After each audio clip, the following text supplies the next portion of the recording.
Hey guys, welcome to our next episode of OTWO Pod. Thank you so much for joining us. I think it's our fifth episode, and we are here with the director of Energy Vision Group, Vanessa Cardona, who is also my papi. Hello. Hello. Thank you so much for joining us. First of all, can you please introduce yourself and what you do with Energy Vision Group and what Energy Vision Group is all about? Okay. As you know very well, I'm Vanessa Cardona. I'm Managing Director of the Energy Vision Group. And through the group, what we've been trying to do now, the journey actually started before the Energy Vision Group. There was a company that was in another guise.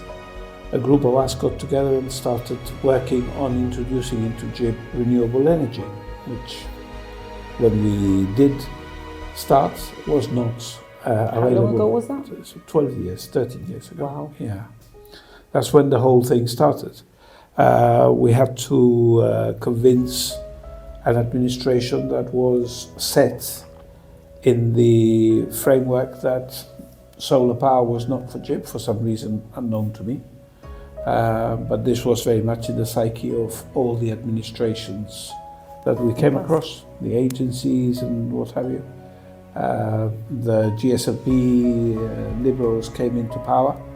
With them came fresh, a more receptive outlook to this, and we managed eventually to get the industry going. It's a long road, still a long road, still a long way to go in terms of creating the right environment for this to reach the level at which we believe it should be in GIB. But we've now made progress. The GIB has moved a long way with us. We work very well with them, and we are now on the verge of rolling out new products for management companies to be able to roll out solar power and take the benefit of the efficiency that brings. So that comes to the question of, so you guys have been instrumental really on the rollout of solar. Yeah. Since you started. But can you give me an overview of the key projects and what you found most difficult by doing it, and obviously your successes with it? Okay, difficulties are still there. We now have more experience in how to go around them. We know how to go through the hurdles, but the hurdles are still there. Some of them are understandable. You don't expect solar plants to come up in GIB without any form of regulation, without any form of consideration in terms of planning and urban management and reflections and all the things that can affect the planning environment. So you expect to have these hurdles. But GIB is not a friendly place in terms of regulations. It moves very slowly. We are not particularly happy with change, and that is going to be a problem. Is a problem today and will continue to be a problem. That's been the challenge consistently. Yeah. Have you noticed since when you started though to now, is it being a bit more receptive and a bit more open to it? Yeah. I mean, I can imagine after 12, 13 years. Absolutely. You only have to go and see the rollout of solar plants. We were saying before, no, if you go up to the Upper Rock and you look down onto the city, and I do that once in a while just to remind myself that it is actually happening. There is a large rollout of solar power in GIB, and there's more to come. So there is progress, immense progress. There is reception now, positive reception to the idea of solar plants, which wasn't there before when we started. So that's a milestone that we've gone through. There is a positive reception to this. It's a question of managing the understandable concerns in terms of planning and more so structural, in terms of ensuring these things don't fly off with the winds. You know, the climate change is upon us now, and it must be very challenging to manage that. I mean, you don't know like you're saying, no, climate change is a thing, and winds are can get particularly nasty at times. You found different issues, obviously, with regards to that, I can imagine, no? See, we have. The code of practice that we implement ourselves takes safety to the nth degree. We don't cut any corners. We aim for the highest possible. And that's the way that we started doing this. It's the way we continue to do this all the way through. And it's now held us in good stead. We haven't had, I'm not going to tempt fate, but we'll say that we've been able to hold our own, and the winds have been stronger, as everybody knows. And we've been challenged, but the plants are still there and they're still holding, and I'm sure there will be for many years to come. It is a challenge, more so because you really are having to design for the unknown. Yeah. You don't know how bad this is going to get. So all you can do is throw onto the design massive reserves, which is what we've done. So to get an idea, I mean, I know this, but I know that many people that might be listening might not. The rollouts of the solar plants that you've been doing, the areas that you guys have been working on, can you give me a bit of a list of the? Yeah. There's a difference. There are many companies involved in solar in GIB, not just the EVG group. So I think we've had an involvement in the vast majority of them. That's fair to say, in one way or the other. No. The Energy Vision Group now is actually not dedicated to solar power. We didn't start off thinking that was going to be all we did. The Energy Vision Group is about introducing energy efficiencies in general, the first of which is the production of solar power if you can do so. But of course it doesn't end there. I think where we are going to be making the biggest impacts on the market is in introducing efficiencies in the way that you use energy in the first place. So fine, you can put solar plants on top of your building, on top of your project, on top of your company house, or whatever, and you will take the benefit of that. But the single biggest thing that you must do is making sure that you use the right amount of energy to start off with. Yeah. You have to make sure that your installation is run efficiently, that it is efficiently designed, and that it takes advantage of the new technologies. Use as less energy as possible. Absolutely. Once you take that to the minimum, of course you have to maximize the potential that your sites may have, or your asset may have, for the production of energy. It's almost silly not to do so. I mean, if you can give back to the community, then why not do it? So that makes sense. That requires another step, which I'm sure will come in time, for the regulation that governs how we do business in GIB. We still haven't got a feed-in tariff, so people can't sell energy to the government, renewable energy to the government. Gibraltar is an island installation, as we all know. We produce what we consume, and there are elements in the cost of providing that service that I'm sure the government has to bear in mind. There are elements of the grid itself, which is particularly fragile. It's being worked on now, but it has been fragile. It's given a lot of problems in the past. We can't just have solar points, focal points of power distributing into that net without regulation, without proper control, so that's another stage. But at the moment, there is room for movement, and I'm sure that, I think change is there. I mean, people are seeing the need for it, businesses are seeing the benefits of it. So just to ask, how does your company use energy monitoring controls to optimize this, the efficiency and savings? How? Well, it's really a very basic attitude that you need to take to these things, and one that I'm sure you take to almost everything in life. You have to be careful with what you buy. You have to be careful to make sure that you need it in the first place. And then that when you need it, you only use it when you need it. You don't use it all the time. what tools you will need to do that, especially when you're managing larger organizations, is a monetization and control system. That what that will do is tell you exactly where you're spending your energy, as if it were money, where you're spending your energy and doing what. That provides those two essential bits of data on a continuous basis, which will allow managers, owners, users even, to configure the use of the building and to make sure that that is run in the most efficient way possible. Why have the lights on in an office where nobody is sitting? Why have the air conditioning on? With the windows open. When the door is open. Yeah. Why have the lights on when the sun is shining through the window with the blinds set down? Basic things. It's not inventing the wheel. It's just making best use of it. That's all. It's amazing. Sounds good. So are there any upcoming projects and technologies for Energy Vision Group? Anything exciting in the local market that you want to share?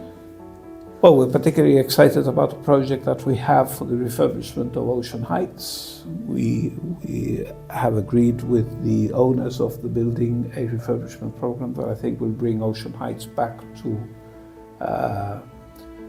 the leading icon it's always been. At the moment it's a bit sorry for wear. How old is that building? I think it came up in 1960 something.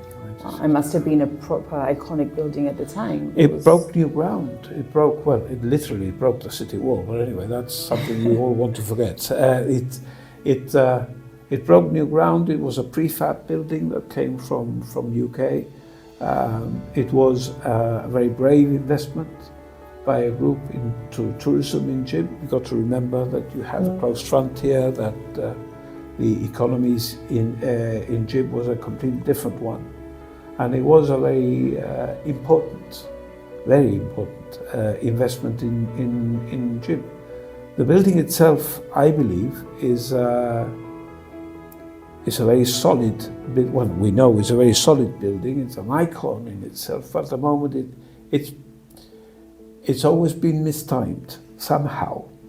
The use that the building was originally envisaged to deliver was always mistimed. So they set up on the project for the hotel when the market disappeared suddenly. Then they converted the hotel into small apart hotels, and again the market disappeared. Then there were issues with the management of the building, which was essentially designed as a hotel that couldn't cope. Can imagine. The design was completely wrong. So what is it that we're going to be looking for? It's quite exciting, no? Yeah, it is. And it does bring in all kinds of technologies. We are, in the first place, we're revamping the ability of the building to cope, which is still not coping. There are still areas in the building which cannot be metered, for example, because there's just not enough infrastructure.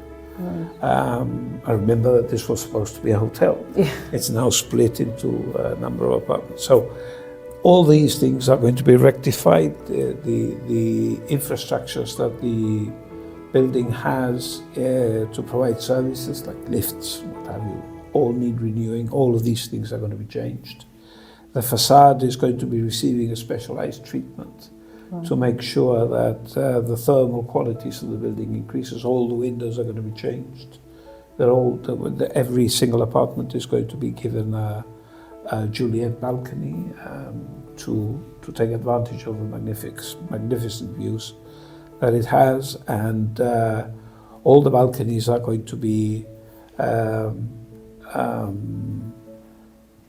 the balustrade on the balconies are all going to be glass. The glass will carry photovoltaic circuitry within it. Wow. And I reckon that from a community point, I know from a community point of view, the building will be the first net zero building in Jib in terms of consumption. And that's, for a building that was iconic when it was built, it's almost like poetic justice. Yeah.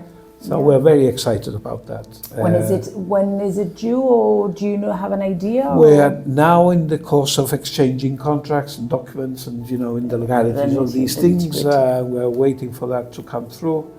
But certainly within the course of this year, the final building application will be submitted and hopefully construction will begin. Well, construction, it's really a refurbishment. Exciting.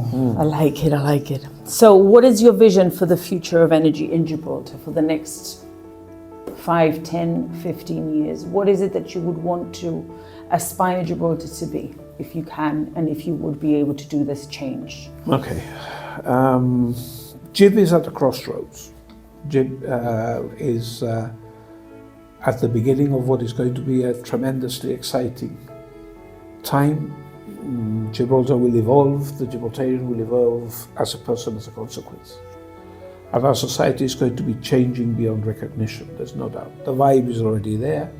You can see Gibraltar now feeling like a city like it never has before.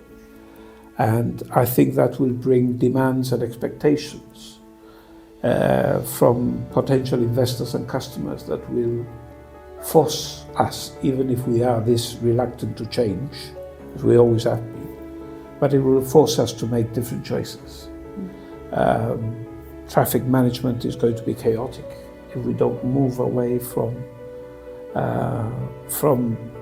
the traditional ways. We move to public transport, we can survive. Gibraltar has grown exponentially, we all know that. Our infrastructure has not grown and cannot grow, and people have to understand that. So you can't provide for the mobility of twice the number of people with the same infrastructure that was already having difficulty in coping. So for the future, we need to change our mentality. In particular, we need to embrace change. Because we don't really know where we're going. There are a number of scenarios, and the one thing that is going to be common to both is that we have to be ready to take on the opportunities that will come with either. And then we take it forward. From the point of view of energy, I think feeding from that, the expectation of the new market that emerges in GIB is going to be that. Nobody's going to be buying a property in GIB unless it is efficient. This is what the market is demanding now, not what we need to convince people to do. Fortunately, this is now what the market is demanding. We've heard that the government is going to be encouraging BREEAM standards in GIB. That will ensure that there will be monitorization and control. This is, as I said before, we're not inventing the wheel. Everybody's doing this. Everybody that needs to control energy needs to harness the use of the existing energy and consider changes in the resources of services that they have, in the machines that they have doing their air conditioning. District heating is something that I believe is particularly fitted to GIB. We still haven't had any good working example of that. We're working on that ourselves. And I think the future is very, very bright, but not with so much use of energy, hopefully.